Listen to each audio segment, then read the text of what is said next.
I toying with the idea of watercolors and clouds, learning how to do clouds.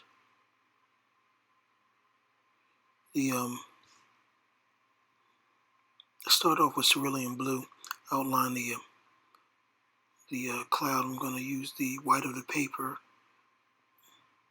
to create highlights. The sky is done in cerulean blue. The cloud will be done in ultramarine cerulean mix with a little bit of yellow to gray it out. A little bit more than it was grayed. But I'm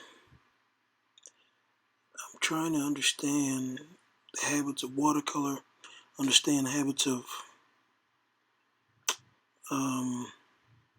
clouds at the same time. It's probably a weird mix.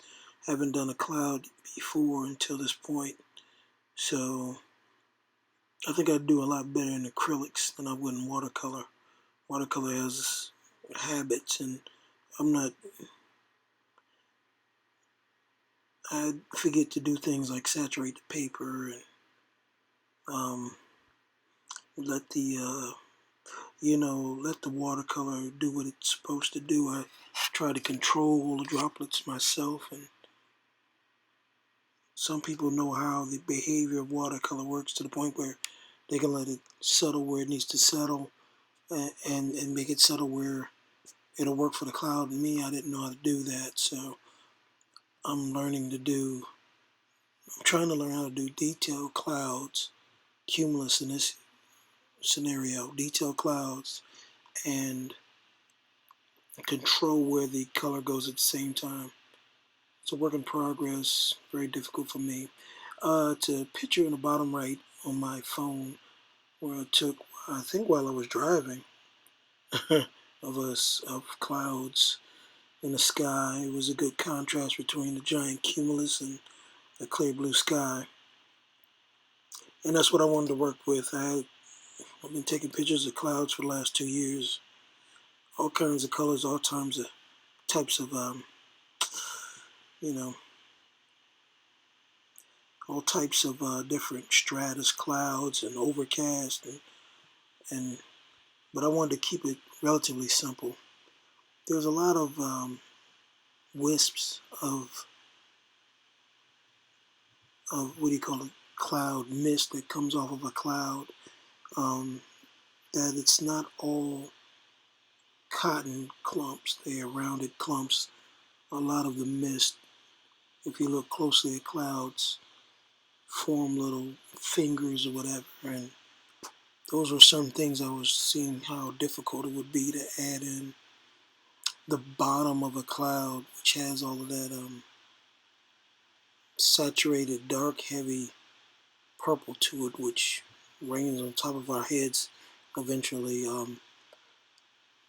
This is something else I'm trying to get accustomed to, and the gradient that goes from the bottom to the top. It's not a slow gradient.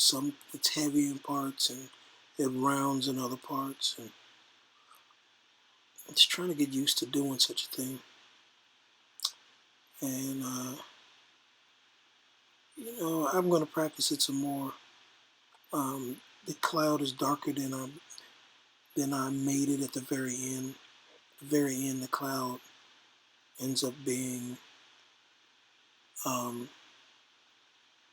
see, here it is right there where I'm starting to get into dark. I layered a lot. I had to let it dry a lot, the page, because you can start seeing the page gather up from the constant rubbing and saturation. It's not cloth, it's paper, and even though it's watercolor paper, if you overuse it, it starts to form little paper balls or drags or whatever along it and clumps of. So I needed to let it dry off.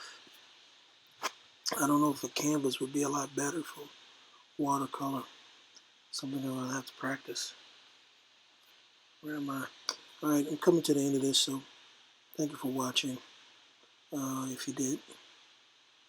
And practice some more later.